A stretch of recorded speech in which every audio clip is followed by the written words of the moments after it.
भगवान शिव।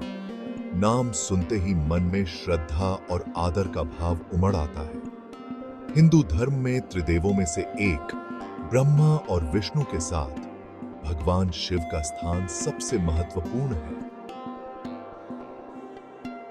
जहां ब्रह्मा जी सृष्टि के रचयिता हैं और विष्णु जी पालनहार, वहीं शिव जी को अक्सर विनाश से जोड़ा जाता है। लेकिन यह विनाश क्रूर नहीं है, ये अंत नहीं, बल्कि एक नई शुरुआत है। शिव जी का विनाश वो जरूरी शक्ति है जो सृजन का रास्ता बनाती है। सोचो, एक जंगल में आग लगती है, देखने में विनाशकारी लगती है, लेकिन वो सूखी लकड़ियों को साफ करके नई जिंदगी को पनपने का मौका देती है। यही है शिव जी की भूमिका इस ब्रह्मांडीय नृत्य में। वो नई शुरुआत, विकास और नवीनीकरण के लिए रास्ता साफ करते हैं। वो योगियों के स्वामी हैं, परम तपस्वी जो गहन ध्यान में लीन रहते हैं, लेकिन साथ ही वो नटराज भी हैं। वो ब्रह्मांडीय नर्तक जिनके हर कदम से ब्रह्मांड बनते और बिगड़ते हैं। यही द्वैत शिव जी के व्यक्तित्व का मूल है। वो भयानक भी हैं और कोमल भी, विनाशक भी और पालनहार भी। शिव जी को कई नामों से जाना जाता है। हर नाम उनके दिव्य स्वरूप के एक अलग पहलू को दर्शाता है। हर नाम एक कहानी कहता है, उनके व्यक्तित्व के एक पहलू को उजागर करता है।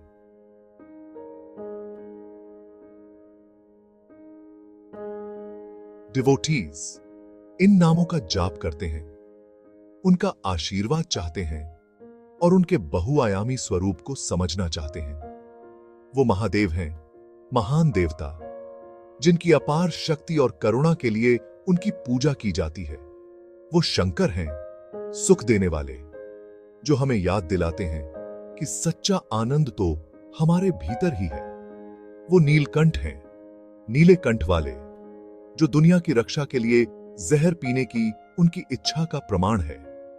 उनके अनगिनत नाम हैं, पशुपति, रुद्र, भोलेनाथ और भी बहुत से। हर नाम अपने आप में एक ध्यान है। शिव जी के विशाल अस्तित्व में एक झरोखा है। उनके इन अनेक नामों को समझकर हम ईश्वर के अनंत स्वरूप को समझने लगते हैं। जैसे शिव जी के कई नाम हैं, वैसे ही उन्हें शक्तिशाली प्रतीकों द्वारा दर्शाया जाता है जिनका गहरा अर्थ है। ये प्रतीक केवल चित्र नहीं है, बल्कि उनके दिव्य गुणों का अवतार है।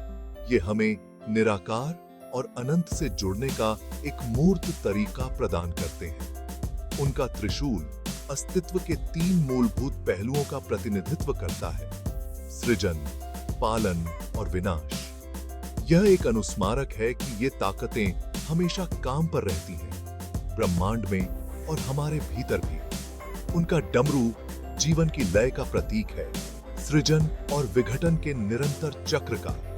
उनकी जटाएं, जहां पवित्र गंगा नदी निवास करती है, पवित्रता और नकारात्मकता को दूर करने की शक्ति का प्रतीक है। और उनकी तीसरी आंख, जो हमेशा आधी बंद रहती है, ज्ञान, अंतर्दृष्टि और भौतिक दुनिया के भ्रम से परे देखने की क्षमता का प्रतिनिधित्व करती है। शिव और सती की प्रेम कहानी हिंदू पुराणों की सबसे मार्मिक कहानियों में से एक है। यह अटूट भक्ति, त्याग और सच्चे प्रेम की असीमता की कहानी है। सती, एक राजकुमारी, ने अपने पिता की अस्वीकृति के बावजूद शिव को अपना पति चुना।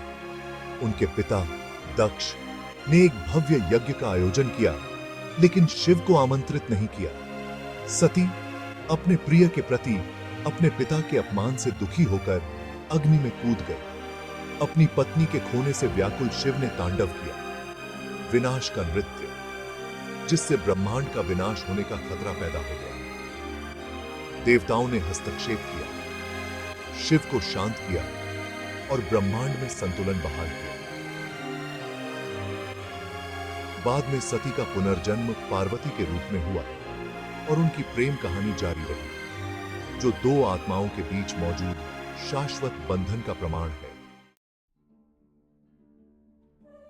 भाग 5, पवित्र भूमि, शिव के मंदिर। पूरे भारत और उसके बाहर अनगिनत मंदिर भगवान शिव के प्रति स्थायी भक्ति के प्रमाण के रूप में खड़े हैं। ये मंदिर केवल पूजा स्थल नहीं है, बल्कि ऊर्जा के केंद्र हैं, जहां भक्त ईश्वर से जुड़ते हैं और उनका आशीर्वाद प्राप्त करते हैं। प्रत्येक मंदिर का अपना अनूठा इतिहास और महत्व है। 12 ज्योतिर्लिंग मंदिरों को शिव का सबसे पवित्र निवास स्थान माना जाता है। कहा जाता है कि वे शिव के 12 ज्योति रूपों का प्रतिनिधित्व करते हैं, जो पूरे भारतीय उपमहाद्वीप में फैले हुए हैं। वाराणसी में काशी विश्वनाथ मंदिर, जो ब्रह्मांड के स्वामी के रूप में शिव को समर्पित है, एक और पूजनीय तीर्थ स्थल है। हिमालय में स्थित केदारनाथ मंदिर से लेकर भारत के दक्षिणी सिरे पर स्थित रामेश्वरम मंदिर तक, ये पवित्र स्थल दुनिया में शिव की उपस्थिति के समृद्ध इतिहास की एक झलक पेश करते हैं। कि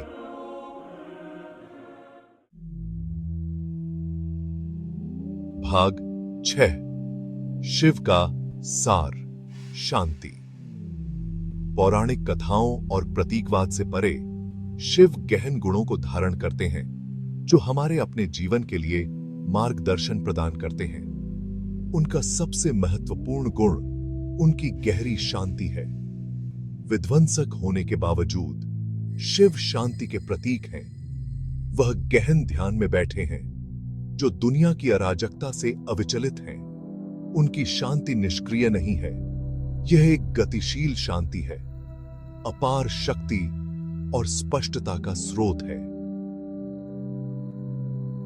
शिव हमें सिखाते हैं कि सच्ची शांति जीवन के तूफानों से बचने से नहीं, बल्कि भीतर शांति पाने से मिलती है।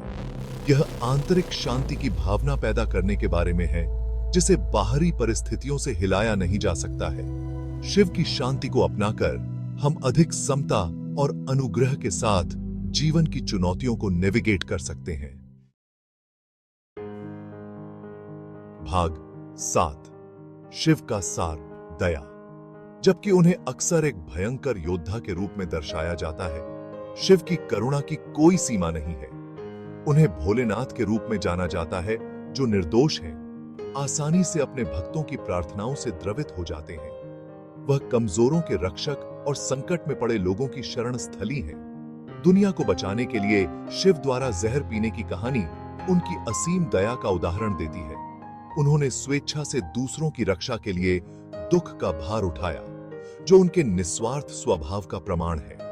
शिव हमें याद दिलाते हैं कि सच्ची ताकत सत्ता में नहीं, बल्कि करुणा में होती है। यह जरूरतमंद लोगों की मदद करने, क्षमा और समझ की पेशकश करने के बारे में है। अपने हृदय में दया का भाव पैदा करके हम शिव के असीम प्रेम के पात्र बन जाते हैं। भाग 8 शिव का सार, विनम्रता। अपनी अपार शक्ति के बावजूद शिव विनम्रता के प्रतीक बने हुए हैं। वह खुद को साधारण चीजों से सजाते हैं। श्मशान की राख, बाघ की खाल, गले में सांप। उन्हें अक्सर आम लोगों के बीच नृत्य करते हुए दर्शाया जाता है, जो हमें याद दिलाता है कि सभी प्राणियों में देवत्व निवास करता है।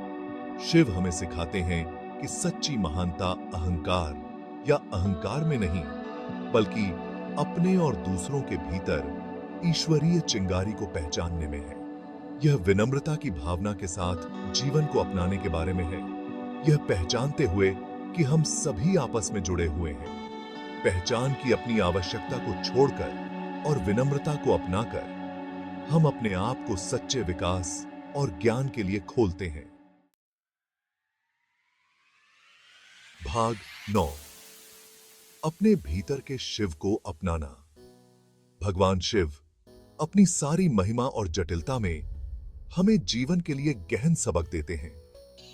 वह केवल पूजे जाने वाले देवता नहीं हैं, बल्कि हमारी अपनी क्षमता को दर्शाते हैं। हम में से प्रत्येक के भीतर शिव की विनाशकारी और रचनात्मक शक्तियां निवास करती हैं। हम सभी में विनाश और सृजन, शांति और क्रिया, क्रोध और करुणा दोनों की क्षमता है। शिव को समझकर हम खुद को समझने लगते हैं। उनकी कहानियां, उनके प्रतीक, उनका सार हमारी अपनी आध्यात्मिक यात्रा के लिए एक रोड मैप प्रदान करते हैं। जैसे जैसे हम जीवन की जटिलताओं को समझते हैं, हमें भगवान शिव के पाठों को याद रखना चाहिए। हमें अराजकता के बीच शांति, प्रतिकूलता का सामना करने पर दया और महानता की उपस्थिति में विनम्रता मिले, क्योंकि हम में से प्रत्येक के भीतर शिव के दिव्य गुणों को मूर्त रूप देने की क्षमता है।